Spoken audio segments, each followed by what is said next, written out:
Right? Do we really think that Peach is being saved, or is she just putting on airs so that she doesn't get shit for fucking Bowser? I mean, like, come on, dude. It's very obvious. I guarantee you Mario's an abusive lover. I mean, dude, he's a fucking plumber. Do you think, like, I can imagine him coming home and beating the shit out of her before he takes care of his fucking... He probably beats the shit out of Luigi. That's why Luigi's so fucked up. Okay.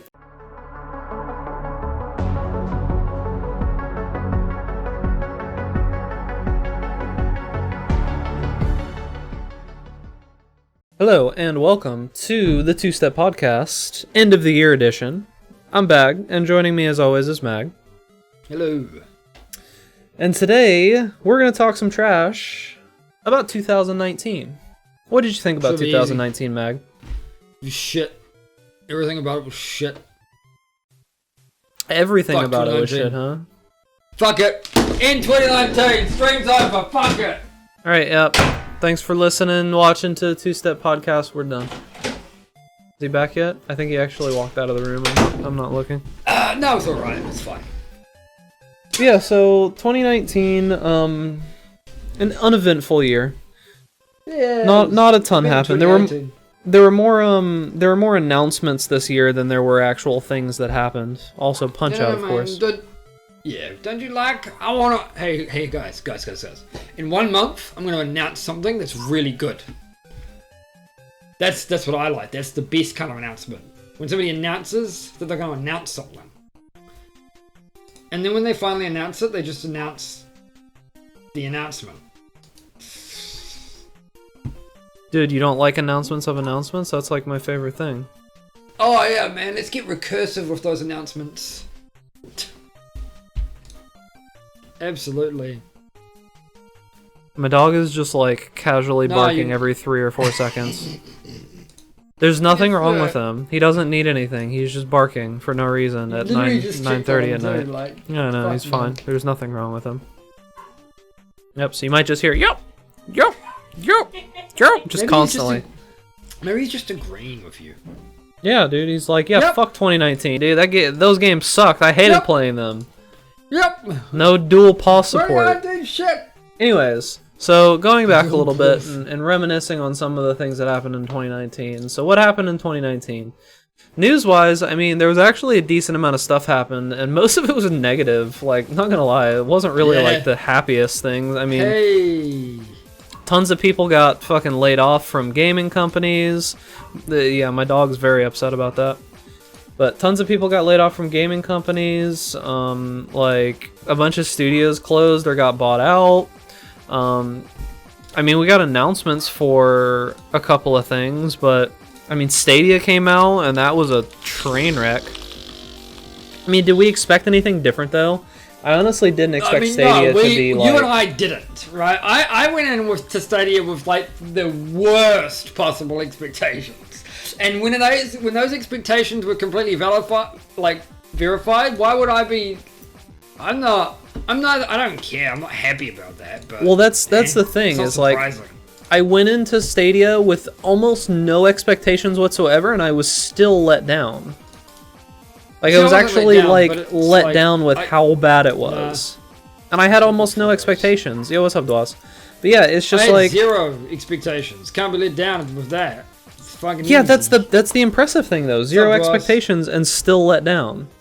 So I mean, Stadia was a flop. Google tried to get into the online gaming service thing and they failed.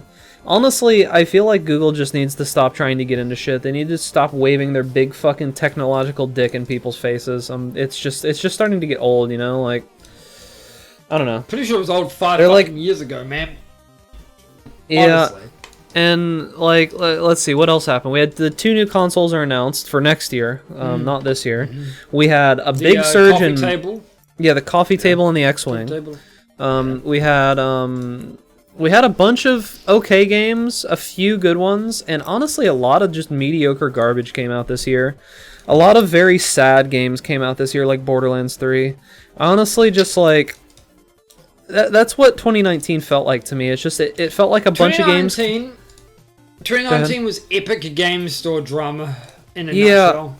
Like, 2019 was just like, a bunch of games came out that I wanted to be excited for, And they let me down. Think about all the... Well, let's look at all the Epic game exclusives of 2019. Borderlands 3. Because think about... Metro 2033. Think about the exclusive games, right, that might have been good to play this year had they not released on one shitty platform. Mm-hmm. We got... the fucking list is massive. Well, it's huge. There's a bajillion games. I mean, just go over the big ones. I mean, there's 3, Borderlands 3 Control, Metro 23, Beyond Two Souls.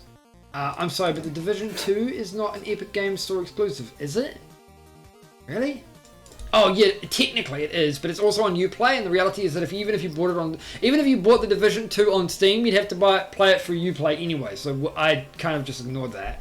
Fucking also calling Fortnite an Epic Games exclusive. Come on, I mean.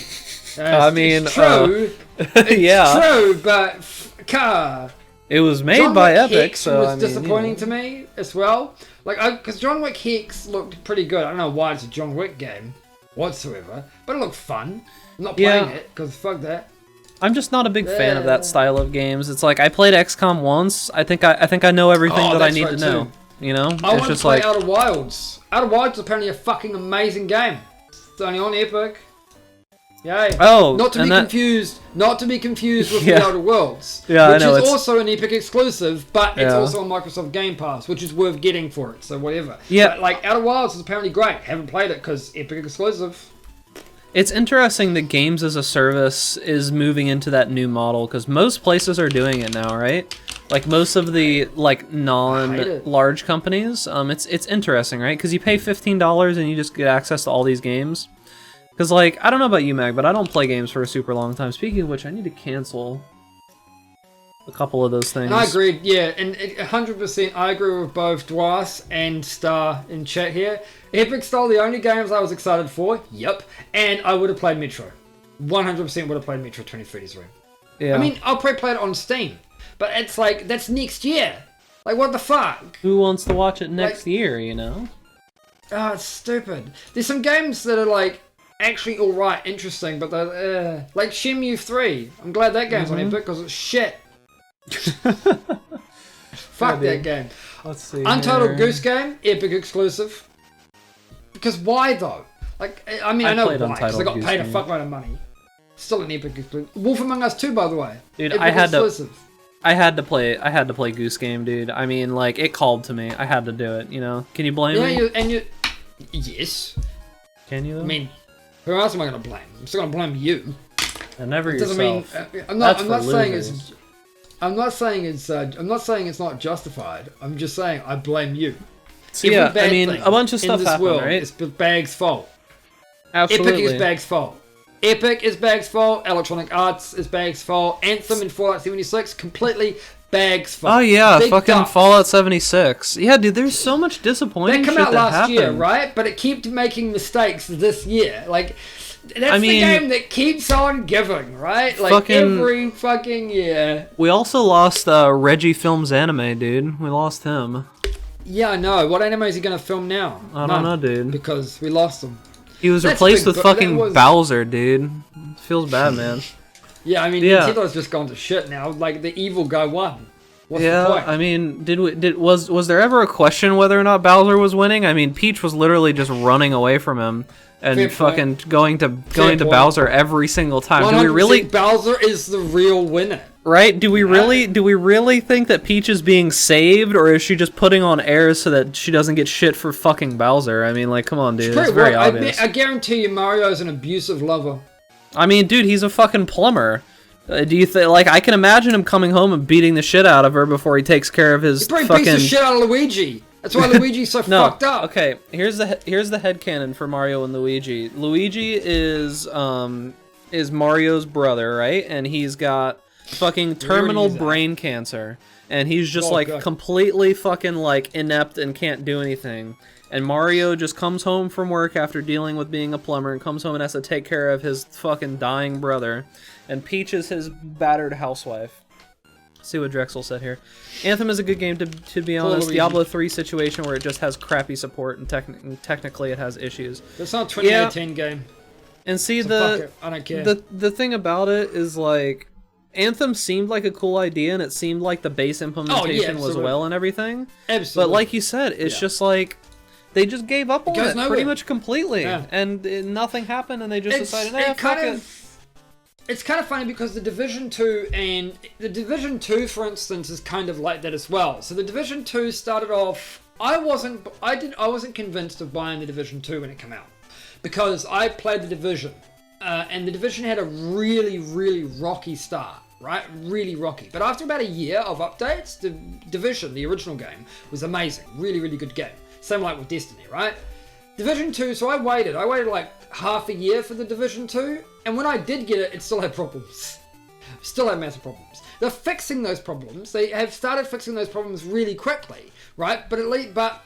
So it's better. It's still a better position. But the reality is that Anthem was supposed to compete with games like the Division and Destiny, and completely fails to, because it has fucking no content. And obviously the developers, like, basically, it flopped, right, from the get-go. And the only reason it was probably financially successful is due to all of the pre-orders, which is fine, but the reality is that nobody remembers it, nobody cared about it, it was fucking a critical fucking failure, right? Just ignoring the money side, nobody fucking liked it whatsoever, and then they just dropped it. Instead of trying to make it a good game like the Division and Destiny both did, they just said, fuck this, we got Apex, it's fine. Yeah, fuck losers, is basically what happened. So I mean, what can you do, you know? They're giving it a FF14 treatment, apparently. And yes, you can hope, you know. Go ahead. That's why I don't like Fallout 76, Star, because Fallout 76 is basically Fallout 4 multiplayer, janky multiplayer. It's literally just Fallout 4 assets. It's the survival version of Fallout 4, is all that it is. So and I'm into survival games, but fuck that game. Like, I don't play Fallout because of it being a survival game, right? Like, that's not fun to me. I don't play Fallout on the hardest mode, where you have to deal with, like, hunger and shit. I play Fallout to fucking make crazy-ass decisions and fucking do all that shit, so... You know what Star was telling me, though? He said that hackers found a part, right? Somewhere, hackers managed to spawn the Pridwin ship into Fallout 76. Because all the assets are in the game. All the Fallout 7 assets are in the game. So they just spawned the Pridwin. You know, the big fucking Brotherhood fucking blimp in Fallout 4? Yeah, let's just spawn that shit. Why? Well, I mean, who gives a... How... It's just Fallout 4, really, isn't it? It's just Fallout 4 under a veneer of some fresh paint and fucking multiplayer. But it's some complete garbage. And ignoring the fact that it's terrible. I could probably get away with the idea that it's terrible, but they don't even have dedicated servers or mod support. And I'm pretty sure they still don't. Oh, actually, I think they have dedicated servers now if you pay for that fucking Fallout Premium service. Fuck off. Yeah. Like, fuck off. I don't know why they thought that that was even, like, a somewhat okay idea, you know? Bethesda's just been doing a lot of super fucking... Bethesda... Are they the new Sonic team? Is that what's happening? Oh god, I hope not. Because I actually like fucking Bethesda's games where Sonic can burn and die. Pretty sure dedicated servers are in, private servers are under the $100 thing. Yeah, I think that's true. That's what I see. But like the problem here is just that there were so many bugs with it. Pay money to just lose all of your shit. Cool, great, thanks. It's just hey, what about? I mean, it's the gift that keeps on giving. Provides us infinite amounts of content for just ever, basically. That's Fallout 76 in a nutshell, right? Endless content. It's just painful even thinking about it, cause like, I like the Fallout games. New Vegas was cool, 3 was cool, fucking 4 was okay. I didn't like 4 as much as New Vegas or 3. Well, I liked 4 more than 3, but I didn't like 4 as much as New Vegas. It's funny that, because I liked 4 more than 3, but New Vegas was really good. Yeah. New Vegas was really good. It's why, like, despite the fact that, despite Outer Worlds' shortcomings, I really do hope that it gets like a sequel or some shit, or that the DLC with the DLC, Obsidian try really hard to give it some more depth. Honestly, like if the Outer Worlds, like a sequel or whatever, had just way more depth, you know, the same level of depth that the Fallout New Vegas games have, it'd be amazing. It's kind of like It reminds me of like The Surge. Drexel will fucking probably know what I'm on about here. With The Surge was poised to be like a shooting version of fucking Dark Souls, I guess. It's got melee in it, right? But either way, it's supposed to be a Dark Souls game. And I thought The Surge was a very good attempt, in the same way that I thought Lords of the Fallen was a really good attempt. It's made by the same developer, right? They're both Dark Souls style games, but they suffered from a lack of polish is how I would put them, right? They just felt really jank compared to Dark Souls. And then you have The Surge 2, which is actually really good. And Surge 2 is worth playing, in my opinion. I just haven't got around to it because I don't have the time to do that and play everything. But what I have played of The Surge 2 is really, really good. And I think if The Outer Worlds was given that opportunity as well, it could be good. Yeah, I think, I definitely think that The Outer Worlds suffered from being a new series for a new team and a new everything. I forgot about Remnant. I hate Remnant. I don't hate Remnant from the Ashes. You haven't played this. Star and I played this. Star got it for me, right? Remnant is... Yeah, Remnant actually calling it the shooter style is very accurate because it is primarily revolved around guns, and melee in that game is questionable after all the nerfs they've done to it. But I don't like it because I think it's too co-op based. I think playing that game solo is the worst fucking thing ever. I actually hate the boss design. I don't know. Right, it's fucking terrible. The boss design is basically the same 3 fucking mechanics with a bunch of ads. And the ads are what makes it hard. If they remove the ads, the boss fights are completely trivial. But if they have the ads, the boss fights are total bullshit because you're just fighting the ads. It's like, there's no middle ground there. I don't like Remnant's boss design. I don't like Remnant's boss design, and it's a game designed around bosses. But I did like the novel concept of making it sort of RNG based, where like the maps and stuff would be kind of randomized. It was a very novel concept. But it's a game. I didn't even remember that game because that's about the length of it. It's not that memorable for me.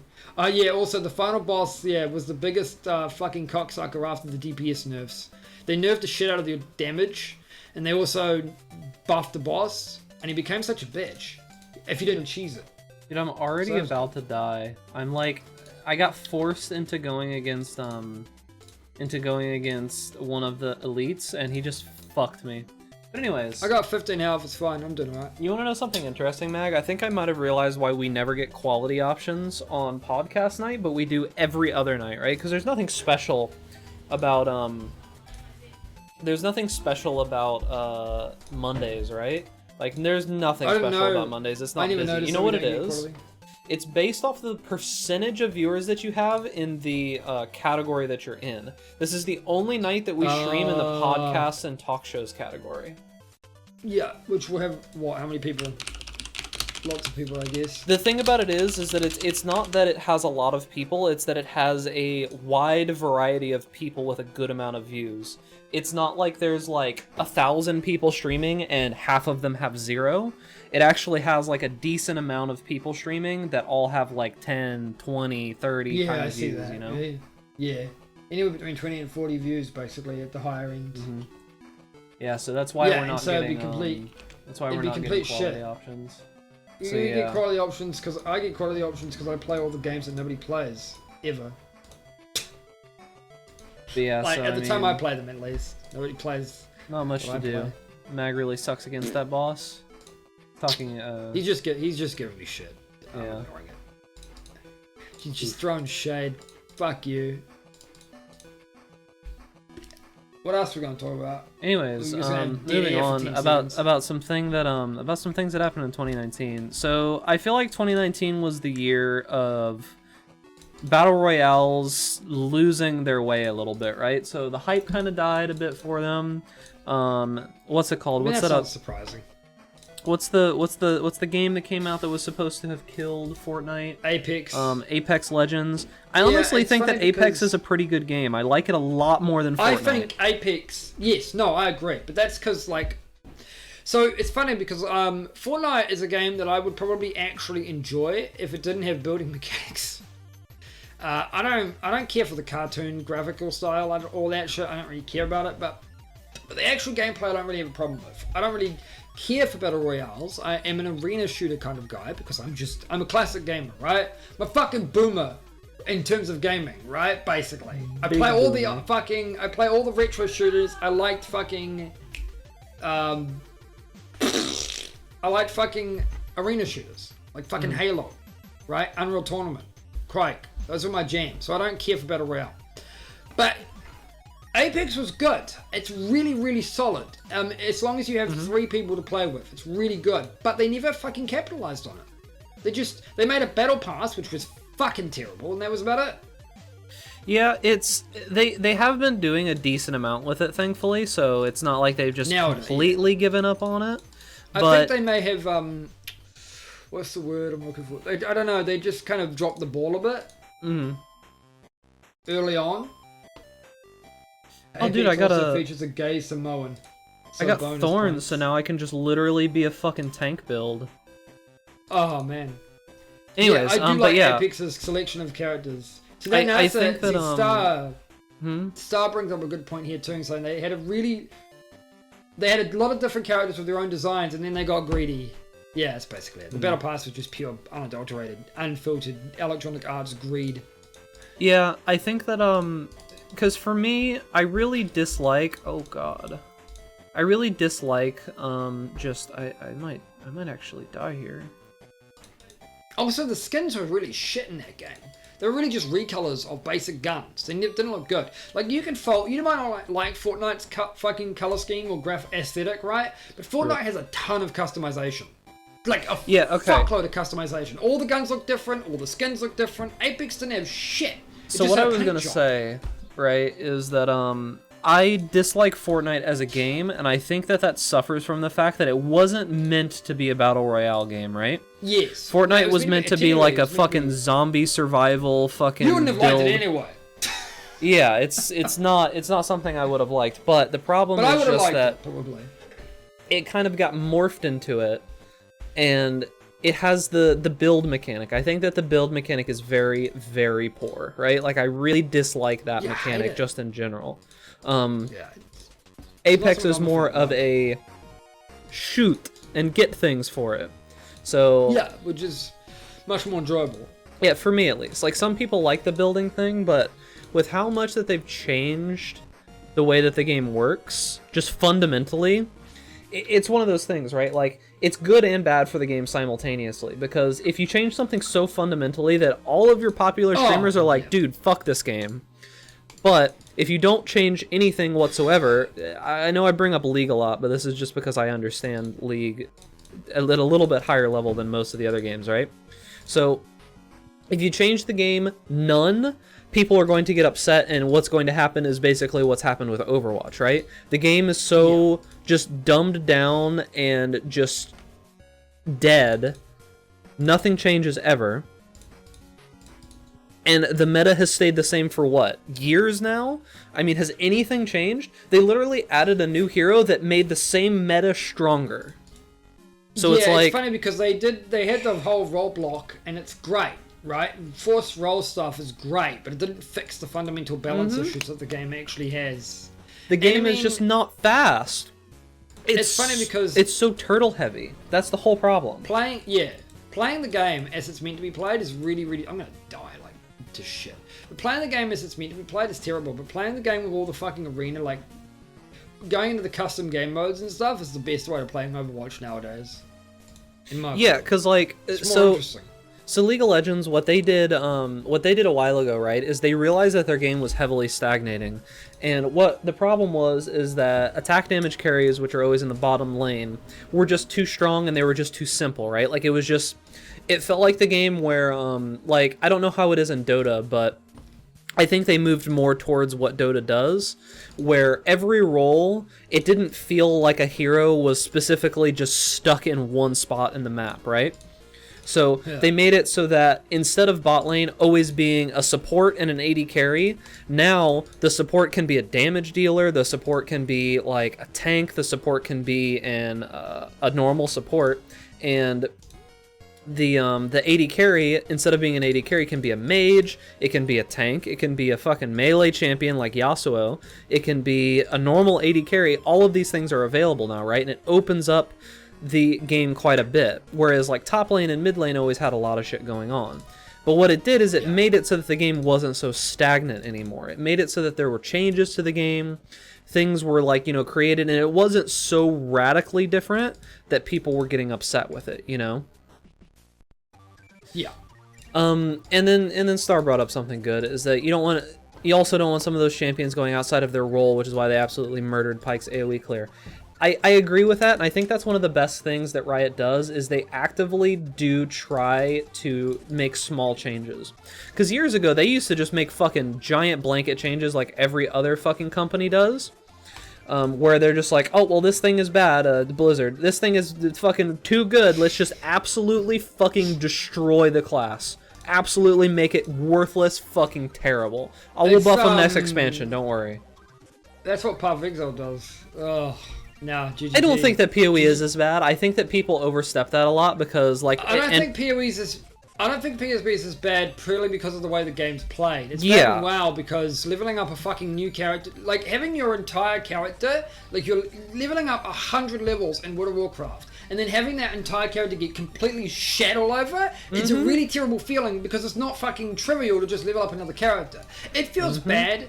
I don't like the meta swaps in Path of Exile, primarily because a lot of the stuff that they do doesn't increase build diversity, it reduces build diversity. Like, for instance, increasing the amount of life that many bosses have by the factor of 6 doesn't make a slower game. All that really does is it just pushes us into the very few amount of builds that are still really good, such as summoners and traps and mines. Yeah, I thought that was a very questionable change.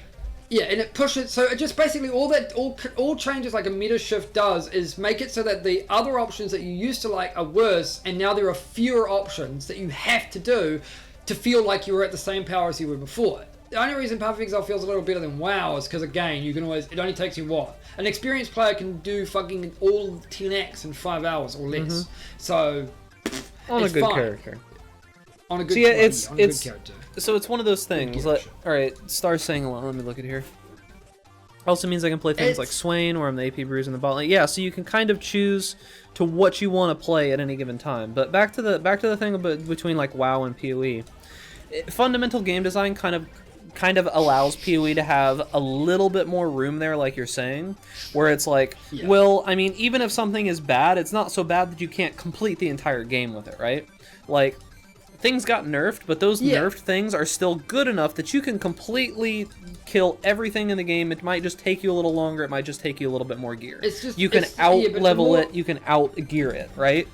But in WoW, you can't. But at the same token, But at the same token, in Path of Exile, if out-gearing requires several exalts worth of gear, then that pretty much closes off that build as an actual viable build for a large portion of players. Sure. I don't think it's a reasonable fucking excuse to say, oh well, you can still do it. You know, I never liked the statement, well, everything's viable, it just might be more expensive. It's like, well then it's not viable. Because people in Path of Exile don't, because viable is a different word for different games, for instance.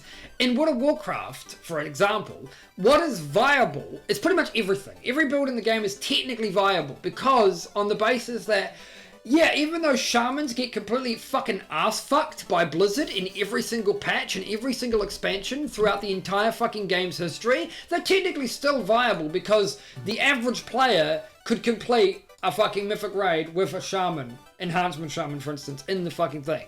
But like Path of Exile, the problem with defining viable as that is nobody wants to do that. Like, when people's expectation of viable is, let's say, 10 million DPS per second, right?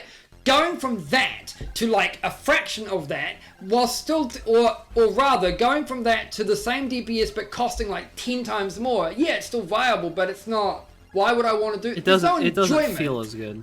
No, there's no enjoyment. Like, the reality is that everyone knows that you could beat fucking Uber Elder in the past with Cleave. But why the fuck would you use Cleave when Reave exists? It's just, you can do it. It might require more gear, but why? Because the average player is not going to have the means or the capacity to just get more money.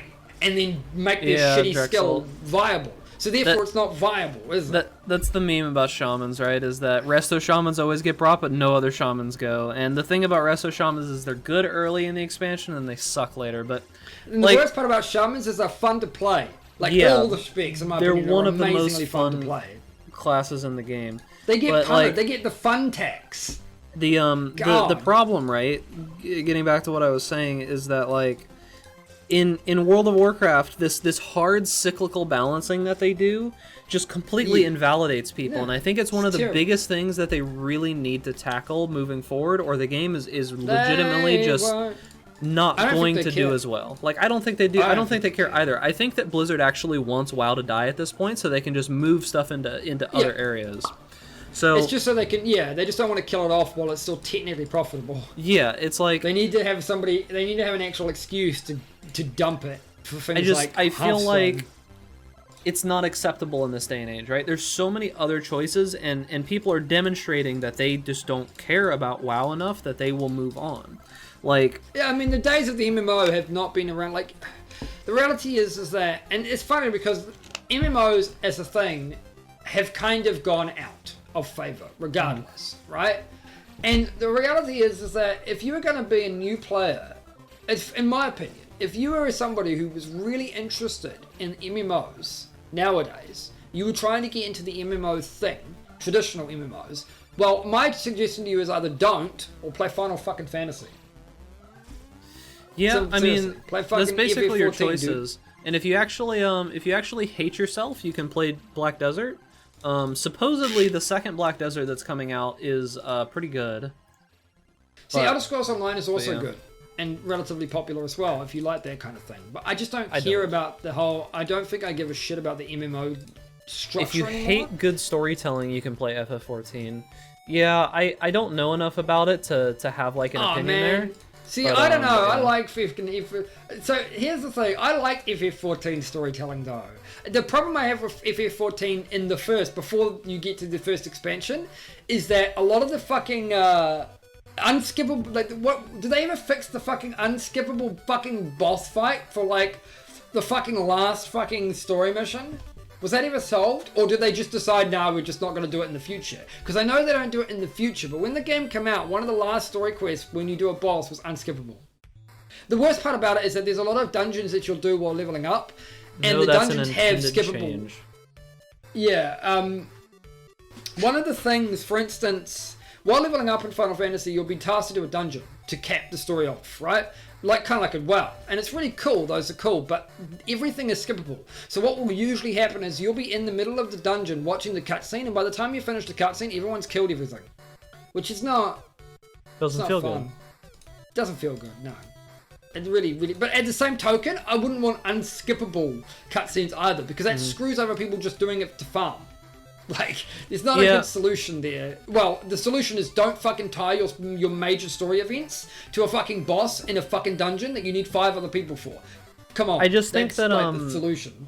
I think that at this point, until we get virtual reality, I think that the MMO genre just in general is kind of dead. You know, like I don't think MMOs will be good in fucking virtual reality, but open world games. Oh, but then again, an open world online game. Not necessarily an MMO, just an online open world game would be really cool in VR. I think that it's like I think that it is the next place where MMOs are going to come out, right? Because I think the thing about MMOs that people like, I think the most defining factor of MMOs is being able to insert yourself into them, and yeah, I just don't care for leveling in them anymore. I don't care for the leveling process. It's the same shit. I don't care for the end game. It's the same shit. It's like, yeah, I get you can immerse yourself, or alternatively, somebody can make just make a fucking. There's lots of games that you can do that without having to be a fucking, what's the word? A fucking roller coaster, theme park MMO. It's just terrible. Yeah, I hate it. It's fine. Like, I think that I'm so over it now. I think that. Given the case of VR, if VR actually gets to the point where it's worth playing, right? Because that's the thing. I don't actually feel like VR is that worth it at the moment. I feel that VR is actually a very, very weak thing right now. No, and but I think that's just because kind people of, aren't willing to invest the time, which is why Half-Life Alyx, regardless of what you think of Valve and Half-Life Alyx, I think Half-Life Alyx is really important for the VR scene. Because somebody has to make that push. It just sucks that I don't think I'm it's not going to be really good, gonna necessarily. be able to play it because it's so weak right now, you know? Yeah. No. It just somebody feels, has to make that risk. really bad. I mean, that's the same with, like, you say that, but that's the same with how 3D was. The biggest difference is that the jump from 2D to 3D doesn't feel as big as the jump from 3D to VR, and that's why I think people don't have as much investment in it. Back in the 90s, in the late 90s when 3D was coming out, the idea of a 3D game that wasn't fucking Star Fox and just geometric shapes with one color was really, really impressive. I mean, things like Doom, for instance, going from a fucking site, things from Doom, which is faux 3D, right? Fake 3D, or even Wolfenstein 3D, which is really interesting. The way the 3D works in those games is really, really bizarre. But those were massive at the time. They were like fucking huge at the time. And I just don't think we've had as nearly big a technological advancement like that since then. People like to say Half-Life 2 was massive, but I mean, fuck off. Compared to fucking Doom 3D and Wolf 3D, like, no. Yeah, Half-Life 2 was great, but it wasn't revolutionary like that. I think that definitely we need something that's going to catapult the genre, right? And Half-Life Alyx could be that. The only problem is that why did it have to be the Half-Life 3 game? Why did it have to be Half-Life? It's not Half-Life 3. I mean, as much as you don't want it to be, it is, right? That's the thing. Regardless, I mean, it's not, though, because it doesn't progress. It's not going to progress the story. Who gives a fuck if it progresses the story? It's still the third game. I don't care about Half-Life storyline. I don't care about Half-Life at all. So, like, I care about the old games, but I don't care about Half-Life Alyx for the simple reason. Well, I care about Half-Life Alyx as a game, and I care about it as a VR fucking push, but I don't care about Half-Life storyline. Because the reality is that even if they made Episode 3, I guarantee you, even if they fucking made Half-Life 2 Episode 3, it still wouldn't have solved anything. Even if they made Half-Life 3, still wouldn't solve anything. Half-Life 4, no progress. Half-Life 5, no progress. There will never ever be a satisfying conclusion to the Half-Life franchise because Valve don't fucking know what they're doing. They pull it out of their ass. I mean, the whole fucking G-Man was an ass pull. Being able to have a Valve game with the number 3 in it would be pretty impressive.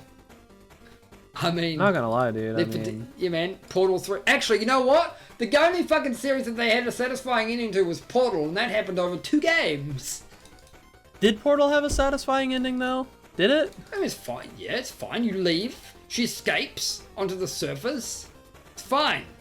Keep in mind the storyline's not supposed to be like it's. I know. Yeah, well, you say. I mean, it's for instance, Half-Life 2, Half-Life 1 had a satisfying ending as well. They just decided to throw in the fucking G-Man right at the end of it because sequel hook. Yeah, it's like. So, I think that this is good for VR, and I want VR to succeed. Like, I really do want VR to succeed, but I don't see it happening yet. Even with Half-Life Alyx, no matter how good it is, hopefully it will catapult us a little bit. I don't think it'll happen just because I don't think public reception is nearly as invested. Yeah. I just don't think people will care about it. And it's also too because expensive. the market is exactly. Because the difference is that technological advancements that John Carmack made in the 90s were passion projects, right? They were actual programmers wanting to progress the industry. That doesn't happen nearly as often nowadays because money. Because it's either really, really expensive to do that. Well, it's the fact that the market of video gaming is way bigger than it was in the 80s and 90s. And so to make an actual, like, what's the word I'm looking for? To make something feel meaningful and be noticed enough to feel meaningful, you have to spend a lot of money. And indie developers don't really have that. And indie developers generally aren't working on fucking innovative experiences in terms of revolutionary hardware stuff, right? They're working on innovative experiences of fucking gaming. Of like actual game, like the actual gameplay, and they're usually working on niche topics that haven't been explored in that way for ages. Like I'm playing the like most bitch-made build right now. Well, that's like for instance, look at Shovel Knight. Shovel Knight, in my opinion, is a fucking amazing game. Yeah, Absolutely excellent. fucking wonderful game. And the expansions for that game are even fucking better than the original. But it's not necessarily revolutionary. It's not revolutionary in terms of the genre, though. It's revolutionary in the sense that for a long period of time, platformers were kind of out of favor. And then games like Shovel Knight come around and like kind of show people, hey, you can make a platforming game that's really good. Not all these generic fucking crappy 2D lookalike fucking indie pieces of trash. You want to know something interesting about that, Drexel? So Drexel said that Japan is also really slow in accepting new tech, which is killing their FG. So the thing is that Japan in general is actually not slow in accepting tech.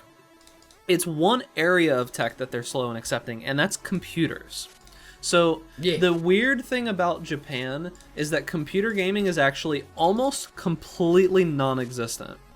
You wouldn't think that, but there's this stigma in Japan. I don't think it's non-existent, but it's non-existent when you relative to console gaming. Like console gaming and mobile gaming is so fucking huge in Japan that computers might as well not be a thing.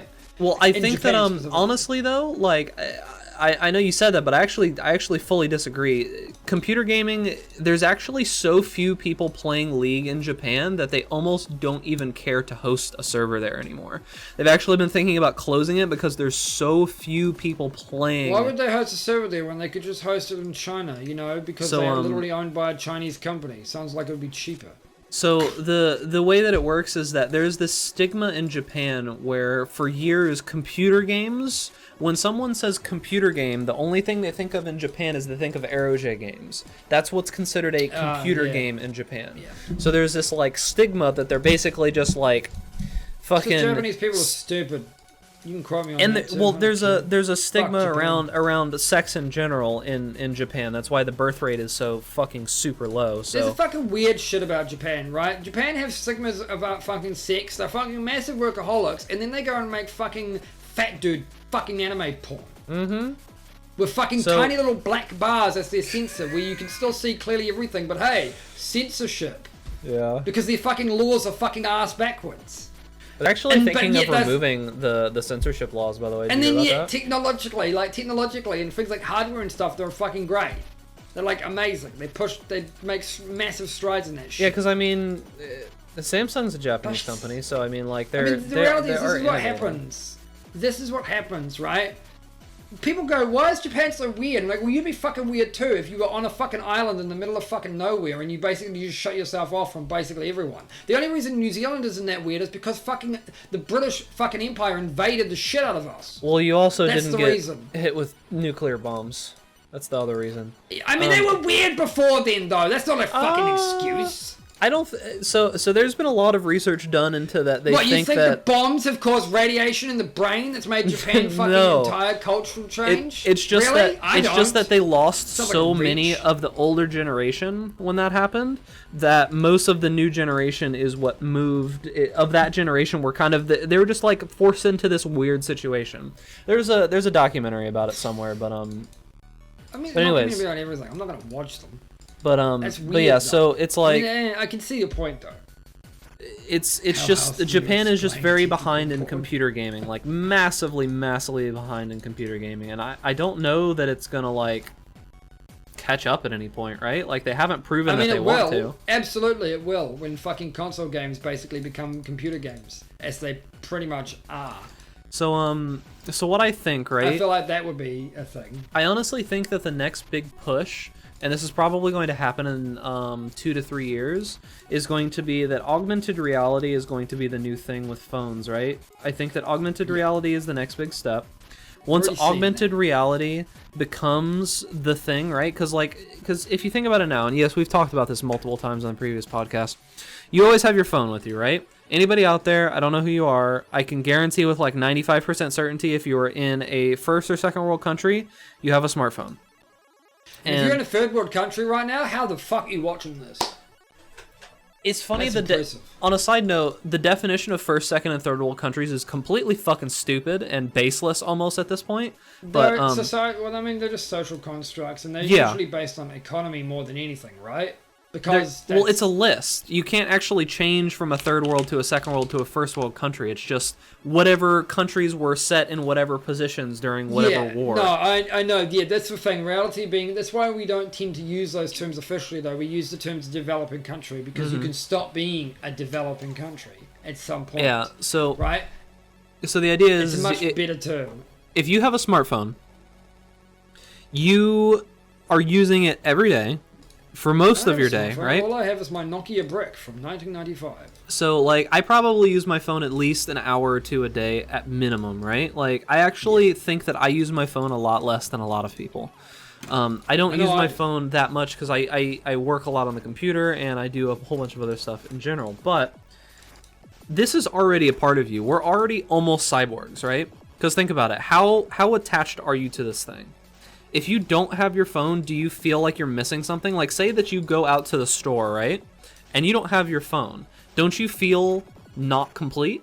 Isn't it strange? It's funny because you say that, but I can say no. I can absolutely say no, I you are don't. the exception but to that's the rule. because I'm so... Yeah, that's because I like my phone.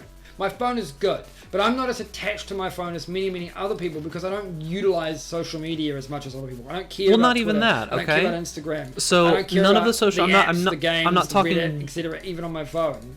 I'm not talking it as a phone. I'm not talking about any of that, right? So say you went out to the store, what else would right? I have a fucking... Why would I need... If a phone's not a physical attachment because of all the things I can do with it, then what the fuck is it? Well, all of the things that you said were entertainment. Is it just like my penis? Fucking useless? All of the things that you said were entertainment, though. Every single thing that came out of your mouth just now was entertainment. What about if you're at the store? The only fucking legitimate use of my phone, for me at least, is actually calling somebody. That's okay, so hear me out here, okay? So you're at the store, right? And you want to say you're at the grocery store and you want to make something, right? Like say you're making like some kind of dish, right? And you're sitting there and you're like, well, I don't know all what goes into that recipe. You look it up on your phone. Who the fuck goes to a store with an idea of making a recipe and does that? Everyone.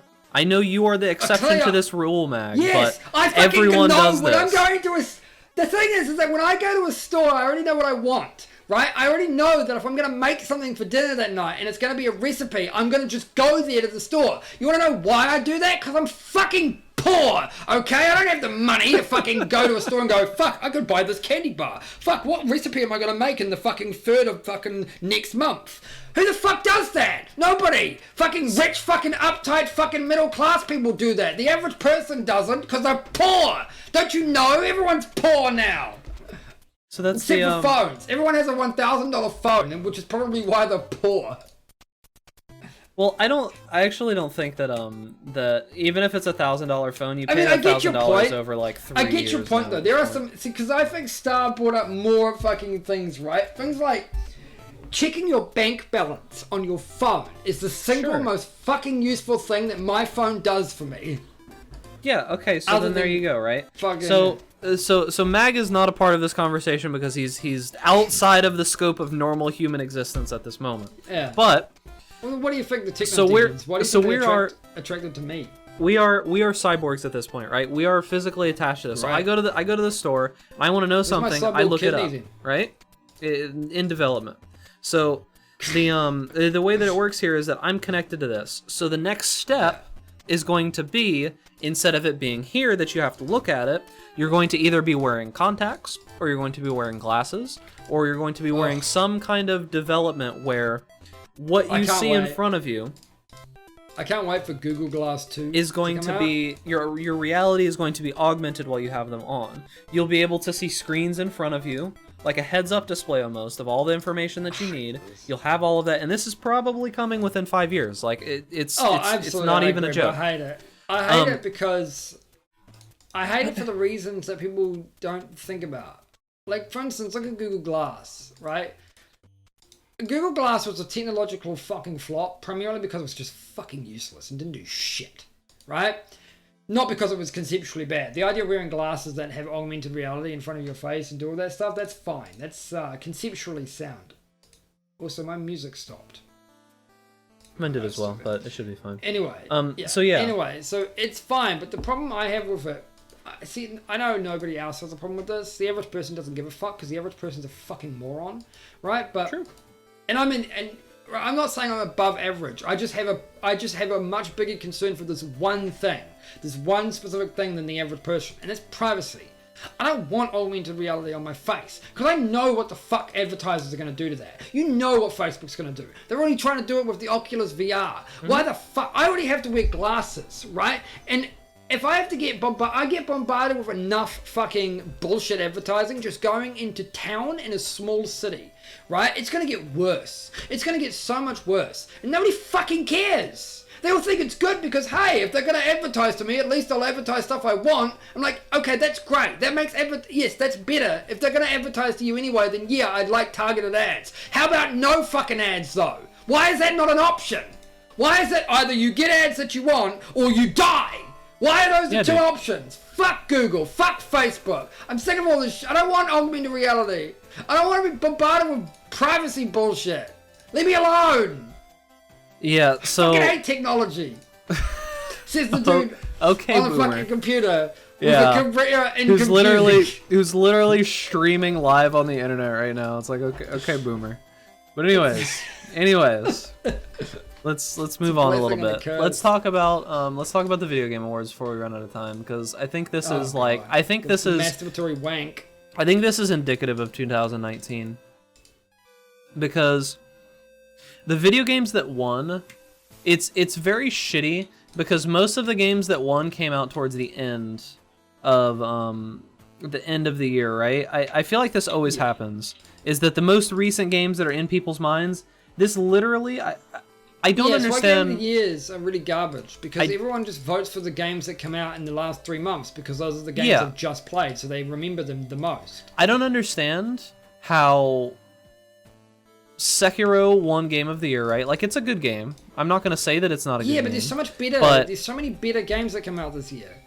There's just so many other things that could have been there. Mobile game, like, Call of Duty mobile, what the fuck ever. Who cares about the best mobile game? Okay. Yeah, I don't understand. Well, VR, AR game, Beat Saber. You say that, but then do you know how many people play mobile? A lot of people care about mobile gaming. I know a lot of people care about mobile gaming, but do they care about awards given for mobile gaming? Does anyone though? Does anyone really care about these Game of the Years though? Because they're just masturbatory bullshit. It's just people circle jerking in a room. It's the same with things like the Grammys or the Oscars. They're a load of crap. Fuck them all. They're just vapid, fucking insipid waste of fucking time and money. Like, I don't like them. Can you tell? Yeah, so the games are, Game of the Year went to Sekiro, Mobile Game of the Year went to Call of Duty Mobile, VR AR game went to Beat Saber. Did Beat Saber come out this year? I thought it came out last year. I thought so too. I can check. Yeah, check that for me. Fully released in May 2019, the official release. It's kind of like how Slay the Spire technically released this year because it's been in early access. And the thing is, the difference between Slay the Spire, the difference between Slay the Spire in 2018 and Slay the Spire in 2019 is very, very small. Because Slay the Spire had massive content updates all the time. But between 2018 and 2019, there were a lot less because they were just getting ready to release. So calling it a release in 2019 is kind of like, yeah, it's true, but that's like saying Ark was released in 2016 or whatever it was. For story/narrative, Disco Elysium actually got their award, which I think is I think is fair. That's recent. I know that's recent, but that's really good.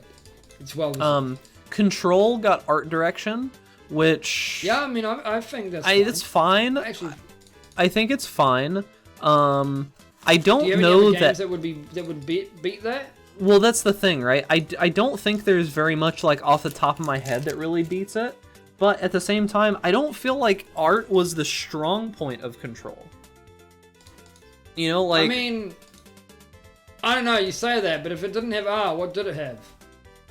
I think that a lot of the strong point about Control was the world building, and I think that I think that was like what did it for me for Control. Not an award for that though. Honestly, it's funny because I actually think if we were going to give an art award, I think personally my only options. I would have chosen Outer Worlds because that looked amazing. Was okay. I'm hesitant about Outer Worlds. I don't think art-wise. I actually think that Blasphemous had pretty good art, but not very many people knew about Blasphemous. That's a good point. I actually think Blasphemous would be significantly better than Outer Worlds in art department. Game sucks though, so who cares? Game sucks though, get fucked. And then this one was actually pretty upsetting to me. Death Stranding won the rest of the awards. All the rest of them. All of them. They won audio music, game direction and design, and character performance. The only one out of those that I can even somewhat agree with is character performance. Yeah, absolutely. Look, Norman fucking Reed's fucking performance in that fucking game was great. Absolutely. It went to Mads Mikkelsen. And all of them. Really? Yeah. Yeah. He was Cliff Unger in Death Stranding. It wasn't even Norman Reedus. Wasn't even Norman Reedus. But still, he was good though, honestly. Like, all the characters in that were good. Everyone was good. But the problem here is that it's fucking garbage as a game. It's nothing. I don't even feel it is a game. The game. It's literally narrative, literally 40 hours of shitty gameplay narrative. Yeah. That's what Death Stranding is. I mean, it's funny because Telltale games, which are commonly known as walking simulators, are far better and more engaging as video games than Death Stranding is. Yes, absolutely. Probably because it also helps that their narratives are also better. Like, Tales of the Borderlands is actually a really good storyline. Death Stranding is fucking, again, like the Game Awards, masturbatory wank. Legit, I do not like Death Stranding primarily because I think Kojima has surrounded himself with yes men who just jerk him off at every fucking idea he spews. And as I've said this in previous episodes, Kojima is literally the George Lucas of video games. Fuck that. He's like very, very. His visions are always very good. His overall direction is always very good. But the substance just sucks when it actually gets down to it. The nitty gritty. All right, like the thing is that the biggest thing about what did I say about George Lucas? I said, like, the thing about mad geniuses is they're fucking mad. They're insane, right? They're fucking crazy, and you need to have people, not yes men, to filter out the crazy. Yeah, I think that because if you don't have that, I definitely think that Konami was, as much as it sucks to say Konami did something good, I definitely think that Konami was the driving force behind the Metal Gear Solid series being as good as it was. Like, I genuinely feel that way, and don't at me. Yeah, because I would have grounded the shit out of them. Yeah, it's just like, I feel that Kojima, like Mag had said, he just got too many people around him being like, oh, dude, that's such a great idea. Fucking, dude, that's such a great idea. Let me just stroke you a little bit more right here because obviously I need you pay my fucking bills. Dude, hell yes, I think that a balance mechanic in a video game is fucking great, dude. Yeah, make them fall all over the place constantly for 30 hours and don't have any story happen in the meantime. Yeah, dude. God, dude. If they make a movie, if Kojima makes a movie, he should hire Aaron Sorkin as his fucking writer. Sure. Dialogue. Have you watched Aaron Sorkin's recent movie was Molly's Game, which was based on the real story of Molly Bloom, who was she fucking did an illegal gambling ring, right? She was an Olympic athlete that bowed out of that shit to do a fucking gambling ring crap. And she hosted tons of fucking, like, under the high risk gambling with tons of fucking famous people. But because she was taking a cut to cover her losses, because she was the one setting up all the events, but she wasn't making money off of it, so she took a cut. But that cut makes it immediately illegal, right? And because she did, right?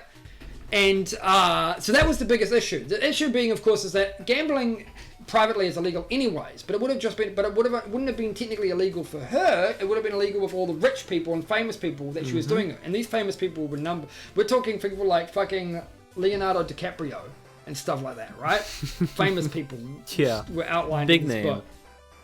I have like, oh man, there are some big names, and one of them is great, but I'm not going to tell it on stream because I don't want to get sued by his fucking lawyer. All right. Just look up Player X and who Player X is supposedly supposed to be, right? It's fucking crazy, that story, but they made a movie about it, right? Aaron Sorkin made a movie, and the dialogue's amazing. fucking, she has a lawyer at the end, right, when she finally gets busted by the FBI, and the lawyer goes on this massive spiel, and it's like the amazing fucking, it's like 60 seconds of dialogue, and it's like, it's great because it's so compelling. Fucking Kojima needs to hire that dude. Just absolutely. Just hire him. So I mean, okay. Kojima can't do dialogue at all. So let's step back a little bit, because we're towards the end here. So let's give 2019 a rating out of 5. Alright, I give it the you tried out of 5. Okay, you tried out of 5. Okay, I'm gonna give it a what does that equate in numbers, Mag? 2.5? Honestly, yeah, it's really average. I honestly, I feel that 2019 was slightly below average in my opinion. The reasons being that the highlight games were not that big of highlights, and just the general lack of games that came out. 2019 was a news year, right? 2019 was like a, hey, we're doing things year. 2019 was just a, like, we're working on this shit. Path of Exile 2 is coming out soon. World of Warcraft's coming out next year. Hey, the 2 new consoles are coming out next year. It's like, okay, dude. It's all news.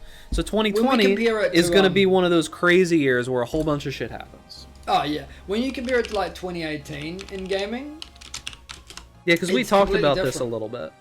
There's a lot of shit that happened in 2018. 2018 had Celeste. It had Far Cry 5, which is terrible. Fuck that game, but still had it. It had 2018 had Red Dead Redemption 2, notably, and it also had Breath of the Wild. You're talking 2017. Am I talking 2017? Breath of the Wild was 2017. The rest of what you said was 2018. Yes, no, yeah. And had God of War. God of War is the one you're looking for. That was the one. That was, I think, so Far Cry 5 can suck my dick. Red Dead Redemption 2 can suck my dick. I mean, that's not... It has problems, which is why I Red Dead Redemption 2 was an overall solid game for half of the game. That was the problem, is that it was very solid for the first half. That's why I don't consider it a big hit of either 2019 or 2018. Because it's like, yeah, come out on PC, and fucking, yeah, we get mods now, because PC doesn't suck, right? So it's fucking amazing. But, so it railroads you too much, and I hate that. It's an open world game that tells you I felt the year was mediocre. And, yeah, just like this year in news, and hopefully going forward into 2020, the Two-Step Podcast will have some more interesting shit to talk about. Yeah, well, that's I mean, you say... but, hey. It's funny because... Well, no, I'm just... Hear me out. It's funny because I was concerned about doing today's episode because I didn't think we had enough to talk about, right? But I also knew at the same time that we only needed one thing to talk about. Sure. If we could have that one thing to talk about, we could just ramble about fucking whatever. That makes no... We will segue into something, right? We'll find something, right? And so the thing is, you're going to say, oh man, I hope 2020 has some better shit to talk about. We don't need shit, all right? Fucking Two-Step Podcast doesn't exist to tell you news. It exists for us to bitch and moan and ramble about random shit. I was going to say basically what Mag is saying right now, so it feels bad. Oh, well, there you go. News is just... fuck you. But yeah, news is just the platform that we base it on, right? Yeah, honestly, we know gaming. Mag and I just kind of talk about whatever the fuck we want to talk about, right? And we kind of came to that realization recently. We're just like, why limit ourselves? Why don't we just talk about whatever the hell we want to talk about? I think gaming is the good drop-off point because we're experienced enough with gaming. That's the topic that we actually know. Right? I don't like going into politics. Anyone who's actually watched any of these episodes, when we talk about politics, should probably notice my physical agony whenever the topic turns into that, because I have a very casual interest in that shit. I don't want to talk about something that... Politics is fun to watch. It is, right? But I don't want to talk about this. I don't want to end up like fucking... I don't want to end up on YouTube with somebody fucking going into a massive fucking research on why I'm a fucking cocksucker. Yeah, it's not good content when I'm getting fucking told I'm a fucking hypocrite. All content is good content, Mag. Come on. Look, learn from Logan Paul, okay? I mean, look, all I'm saying is I don't want to end up on iDubbbz's channel as content cop. Because I talk shit about politics. That would be fucking hilarious, but also really bad. Yeah, but it would be also really bad. How's Rice Gum doing nowadays? Let's see. I'm curious. I think he's doing alright. And so is Keemstar, honestly. Let's see. Social Blade. Rice gum. It's funny because I don't actually think that iDubbbz destroyed any of them that much, despite how big he is as a fucking YouTuber. What's his social blade looking like? It's kinda gone down from what he was. He was in like the hundreds of millions in 17 and 18, and he's in like the tens of millions of views in 2019. I wonder if that's, and it's hard to, we have to wonder if that's because of the fucking controversy, or because he was never fucking good to begin with. Rice gum content cop. Because he honestly, I mean, this happened. About all the... Okay, so all right, so let's see, let's look at this, Mag. I'm actually gonna show you why I think that Content Cop, being on Content Cop, is a good thing.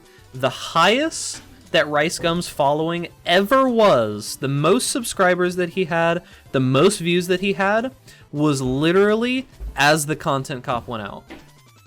Okay, yeah, sure, because of course, bad news is good news. Nobody cares, right? But yes, but that's not the point. The point is how much did he drop after Content Cop?